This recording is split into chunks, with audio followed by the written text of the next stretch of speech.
Hai guys, so hari ni aku nak cerita pasal seorang conqueror, seorang penakluk antara yang terhebat dalam sejarah dunia yang berjaya menakluk kawasan seluas 10 juta batu persegi, yang kalau kita nak bandingkan kawasan seluas mana dia berjaya takluk tu, sekarang ni kita boleh compare dengan kawasan seluas satu benua Afrika tu. Dan orang dia adalah Genghis Khan. Tapi sebelum tu, bagi siapa yang belum lagi subscribe, sila tekan subscribe button, like dan juga share. Okay, so aku nak mulakan dengan cara sebutan Genghis Khan yang sebenar. Dalam bahasa Mongol kita sebut sebenarnya Genghis Khan, tapi aku akan gunakan perkataan yang lagi familiar dengan korang lah, Genghis Khan, yang bermaksud Universal Ruler. So Genghis Khan tu sebenarnya adalah gelaran yang diberikan kepada dia. Nama sebenarnya adalah Temujin. Temujin ni membesar dalam keadaan yang sangat susah daripada kecil. Ayah dia mati kena racun dengan puak rival waktu dia kecil lagi, sewaktu dia berumur 9 tahun. Jadi bila ayah dia ni mati, Temujin dan ibu dia dan adik-beradik dia yang ramai tu diabaikan oleh puak dia sendiri. Disebabkan oleh kebiasaannya masyarakat nomad ni, dia mementingkan keluarga yang ada ketua keluarga saja. Jadi bila ayah dia ni tak ada, jadi keluarga dia diabaikan macam tu je. So dia membesar dalam keadaan yang sangat susah, makanan tak cukup, keperluan semua lagi apa tak cukup. Sampaikan dia sendiri pernah kena tangkap dengan satu puak lain, walaupun akhirnya dia berjaya melepaskan diri. Tapi sebenarnya kesusahan-kesusahan yang dialami dia daripada kecil ni lah sebenarnya yang membentuk personality dia pada masa akan datang. So dalam keadaan susah dia membesar, kemudian akhirnya dia berkahwin dengan seorang perempuan nama dia Borte, dan kemudiannya ada satu peristiwa yang akhirnya akan mengubah perjalanan hidup Genghis Khan ni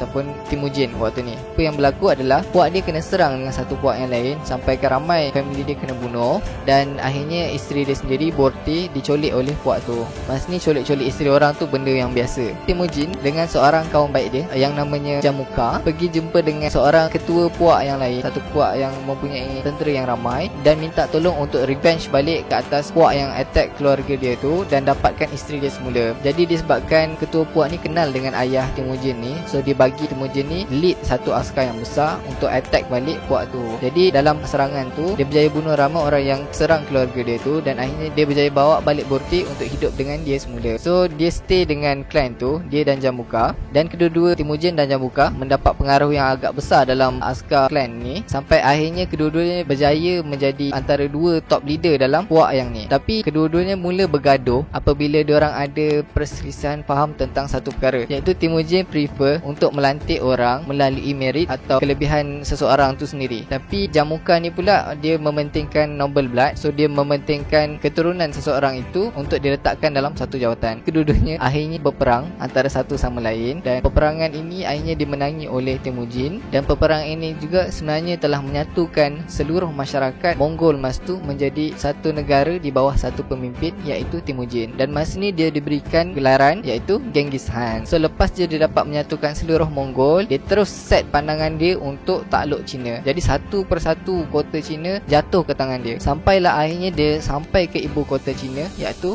di Beijing. Bila dia dapat je Beijing pe satu kota tu, dia bunuh, dan memang berlakunya pembunuhan beramai-ramai sewaktu tu. Masa ni dia dapatkan nama dia sebagai pembunuh yang sangat terkenal. Dia nak naikkan nama dia supaya dia boleh menakutkan musuh-musuh yang akan lawan dengan dia. Jadi selepas dia dapat tawan China, dia mula target ke arah barat pula. Jadi satu persatu dia dapat conquer. Tapi akhirnya pada tahun 1227 Genghis Khan meninggal dunia, meninggalkan satu empire yang sangat luas ketika dia dalam ekspedisi untuk satu peperangan dekat China. Dan menariknya tentang Genghis Khan ni, sebagai seorang yang selalu menang perang, satu perang dia menang, dia selalu dia hadiahkan perempuan-perempuan sebagai habuan selepas dia menang tu. Jadi dia mempunyai anak yang sangat-sangat ramai, dan ramai itu bukan ramai yang biasa-biasa. Kajian sekarang ni mengatakan bahawa sekitar 1 daripada 200 manusia yang hidup dekat bumi sekarang ni adalah keturunan daripada Genghis Khan.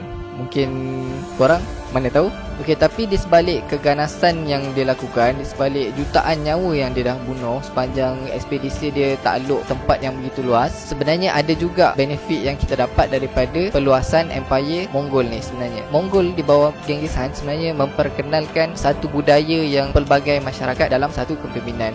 Mongol dia tak memaksa seseorang itu untuk mengubah budaya ataupun mengubah agama. In fact, tentera-tentera Mongol tu sendiri terdiri daripada orang yang pelbagai agama. ada yang tak ada agama, ada yang Buddha, ada yang Kristian, ada yang Islam dan sebagainya. So Genghis Khan dan juga keturunan dia selepas tu tak pernah pun paksa askar-askar dia atau orang-orang dia untuk choose apa yang diorang nak. So Genghis Khan ni juga adalah orang yang telah membuka semula laluan sutera ataupun Silk Road daripada timur ke barat, dan dia betul-betul jaga laluan tu. Dia letakkan ramai askar dia untuk protect laluan tu supaya pedagang-pedagang boleh lalu dengan selamat. Dan ada rekod katakan seseorang tu boleh letak emas ke atas kepala dia dan berjalan daripada timur ke barat dengan tanpa diserang oleh sesiapa pun. Macam itulah betapa selamatnya Genghis Khan jaga road tu. Road ni penting kerana ianya adalah laluan yang menghubungkan antara timur dan barat, yang mana trading berlaku dengan sangat banyak sewaktu tu, dan juga trading ni juga telah transfer teknologi yang berada di timur untuk dibawa ke barat, dan sampaikan beberapa generasi kemudian barat mula mendapat inspirasi daripada ilmu-ilmu yang dibawa daripada timur ni. So di sebalik kekejaman yang dilakukan oleh Genghis Khan, sebenarnya ada juga kebaikan yang dibawa dia sampai mengubah sejarah sampailah apa yang kita ada sekarang ni. So itu saja daripada aku hari ni. Jangan lupa like, share dan subscribe. Bye.